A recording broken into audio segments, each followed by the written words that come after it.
Okay, hi folks.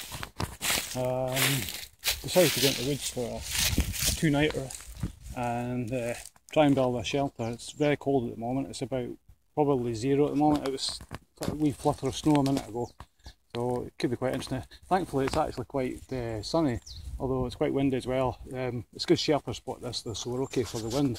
So the plan is, I've got this old, this dead standing pine that I've managed to pull in, and all I'm going to do just now is take the branches off this, and I'm going to put one end up into this oak tree that's maybe just out of frame, and then build a nice debris shelter with all these lovely oak leaves that are on the ground here. There's tons of them, so it shouldn't be too much of a hassle. The only problem we have is obviously it's middle of winter and there's not a lot of daylight, so I'm going to get cracking. The first thing I need to do is cut some of these branches off this tree.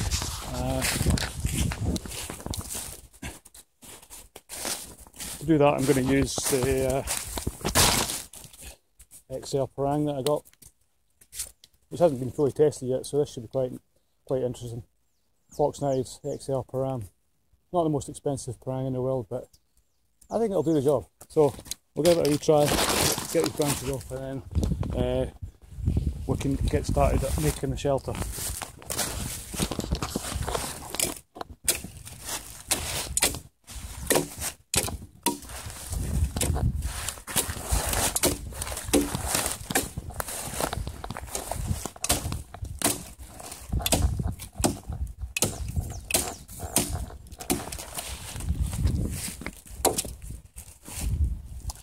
Okay, well that made very light work of that. The last time I used it, I just had it out of the box and I never actually sharpened it, but that was once a proper edge on it. It's actually really good at, and I can't fault that at all. It's a nice chunky blade. I don't think you're ever going to break it, that's for sure. So yeah, £60 or something I think it was. Goodbye, definitely worth it. Anyway, so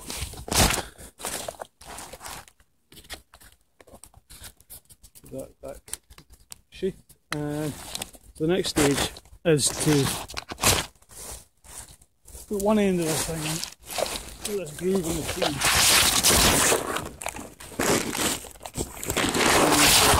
and build the support for the other end. There's a nice flat bit around here, so it needs to come around a bit more, so you can see how it ends up in the tree, because there's not a lot of room there. But that's the next stage. What I'm going to do now is I'm going to go and find some nice chunky bits of wood to make a support for that end, and then I'll switch the camera back on and show you what I've done. Okay.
Okay, so as you can see, very strong support on this end.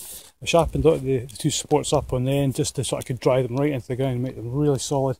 And the way these branches, as I said, the way they've interconnected, it's absolutely bomb-proof. It's just going absolutely nowhere.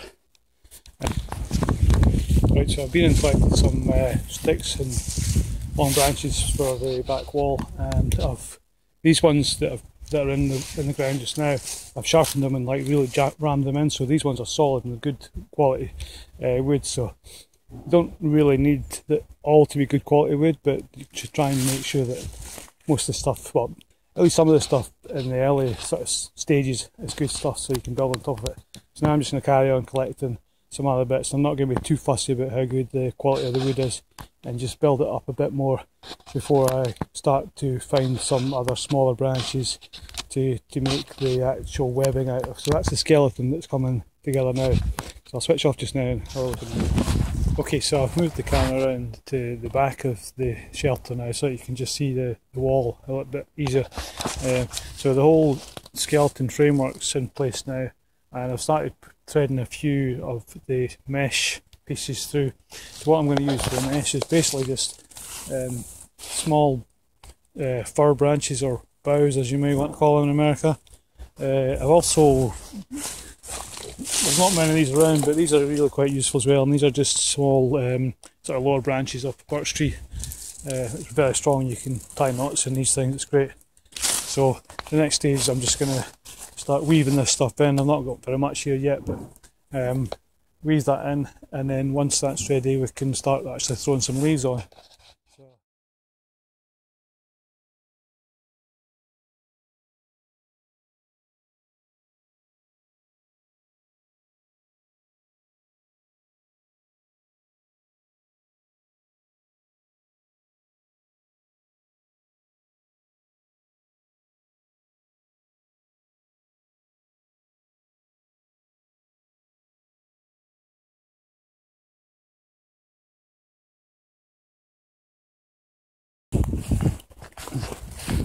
So I've used up all those branches that I had lying, so it's not really enough. I'm going to have to go and get some more, but what I will do, I'm going to put some leaves on in the middle just to give an idea of how you go about it.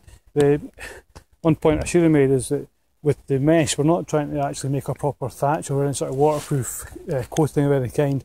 All we're doing is making a mesh that will support the leaves. So all we want to do is make sure there's not any big massive holes there where the leaves will just fall through, because they have to be put on pretty thick.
Right folks, well I'm off to bed now.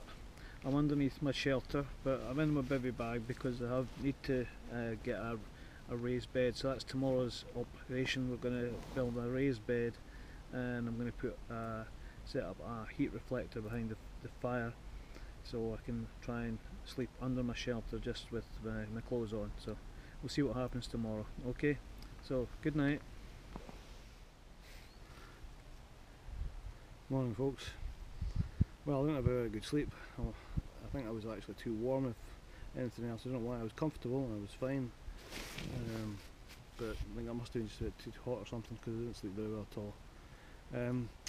Anyway, need to get going. It didn't rain at all, so that was quite good, although I didn't get to obviously test out my shelter, but never mind. It's quite warm at the moment. It seems to be a couple of degrees at least. There's no frost, and clear skies actually, so we could have some sunshine today. That'd be quite nice. Anyway, so I'm going to get some breakfast, and then I'm going to get cracking and making a raised bed and setting up a heat reflector to position behind the fire. So switch off for now. I'm going to get something to eat.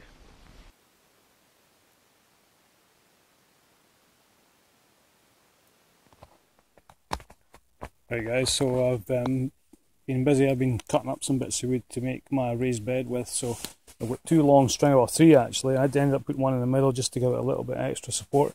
And I've got three bigger branches underneath. This is the simple way to make a raised bed. You don't have to mess around cutting stuff.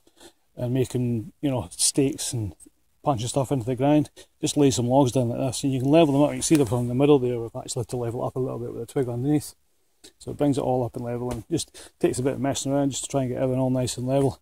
And then the next thing I need to do obviously is put the stringers, the slats across, so I'm going to build a few of these and build up a nice bed. And I've got some cuttings here that I'm just going to sort out in a minute.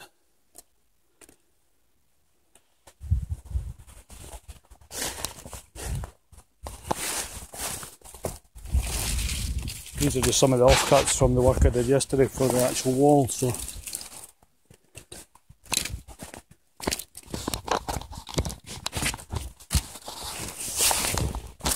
all I'm going to do with these guys is obviously just trim off some of the branches, cut these to length, and they'll make the slats. Obviously I've not got enough here, I'll need to go and get some more, but I'm going to get busy with that now, and then I'll switch the camera back on and let you see how I'm doing. Right guys, so now I've got all the slats in place, as you can see. Got tons, so normally I would actually spend some time binding these in if I had the time, but I'm not going to bother just now because it shouldn't move, it should be okay. So the next step is to get some bedding on top of that, and for that I'm going to start off at least with some nice pine branches. And just going to strip all the smaller branches off of this with a pry.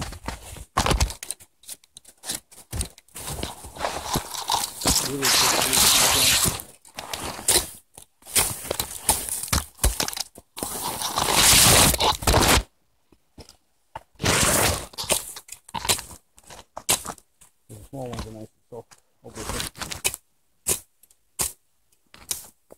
Yeah, about that. Okay, so I've cut up all those pine branches, and I've got a lovely bed, nice soft bed here to lie on tonight. I'm going to actually make it a bit thicker because it's not quite thick enough for me, my old bones, you know. I might even just actually put some leaves on top and just build it up with that. Okay guys, I just wanted to switch the camera on quickly. I'm almost out of light, it's getting dark already, it's quite getting dark early for some reason. So I just wanted to show you my heat reflector that I've been building. Might put a couple more on it, but it's probably high enough really. Lots of nice silver birch around here, which is obviously really reflective. Ideal really. That's the heat reflector. I'm going to have the fire sort of where that line is. I didn't have it so close before because obviously I had all sorts of sleeping bags and things. I didn't really want them going on fire or getting holes in them. So that's the distance away from the bed. So it's looking good. I'm going to do a bit more to the bed and a bit more to the wall because I notice there's a few holes in it. And then gather tons and tons of firewood so that I don't freeze to death during the night.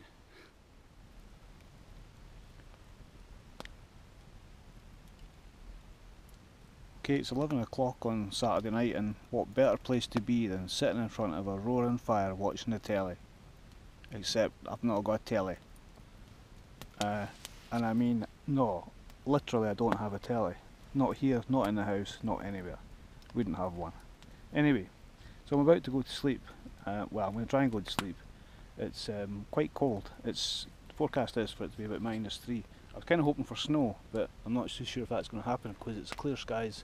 I can see lots of stars above me, so it's unlikely. But we'll see what happens.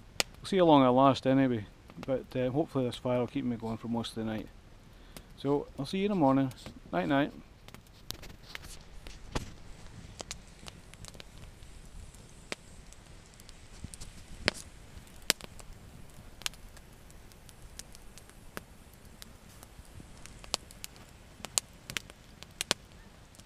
Morning folks. Well, I'm still alive, but didn't have a very good night. Probably only had about maybe 3 hours sleep at the most, and it was very, very cold, and we even had some wee flurry of snow, as you can see. and well, I had to keep stoking the fire. I had the fire too far away to start with. I had to sort of bring it in closer, so it meant that my heat reflector was actually a bit too far back. But never mind, I'm still alive. That's what matters. So I'm going to get myself sorted now and have some breakfast.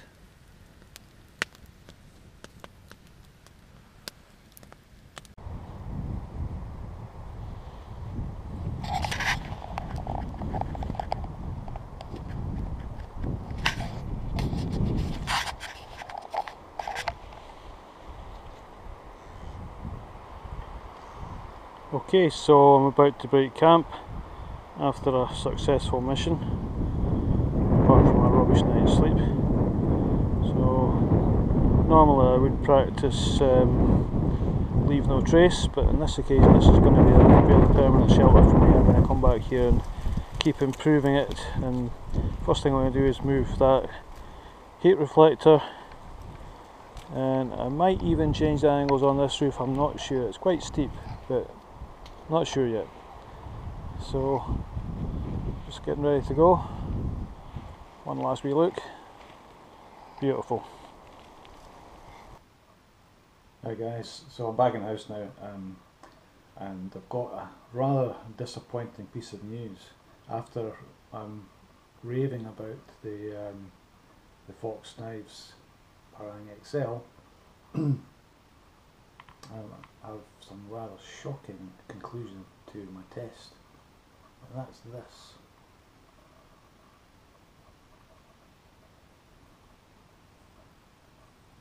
You can see that, you can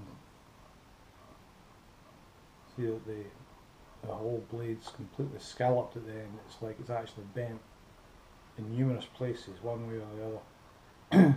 So really the metals, although it's a really beautiful knife and the shape and everything and the size of it's great, but the metal's really just not up to it. It's not fit for purpose, I would say, because that stainless steel is just bent backwards and forwards. It's going to be impossible to sharpen that now.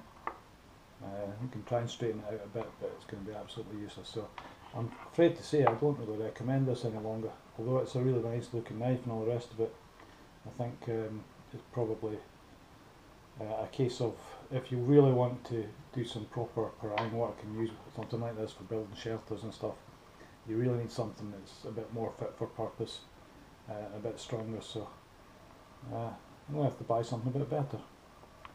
Okay, thanks guys. Oh, and by the way, thanks for all the subscriptions. I really do appreciate your support, and look forward to seeing you again on the next video. Okay, see you later. Hi guys, well I'm back again. I've got some even more disturbing news to do with the lovely XL Parang that I destroyed. Well, I didn't really destroy it, but I've just come back from another two-nighter, and I took it out with me again, even though it was all bent, and I was making use of it. Well, I was using it until this happened. Yeah, I know, it's pretty shocking. That's quite unbelievable. There's the bit that came out. Basically I was just using it, cutting some branches off some pine, and then bang, the next thing I know it's in two pieces. So please don't buy one of these, they're a waste of money. It's absolutely shocking that somebody would even produce a product like this that can just basically fall apart in normal use. Heap of rubbish. Please don't buy one. Okay, see you later.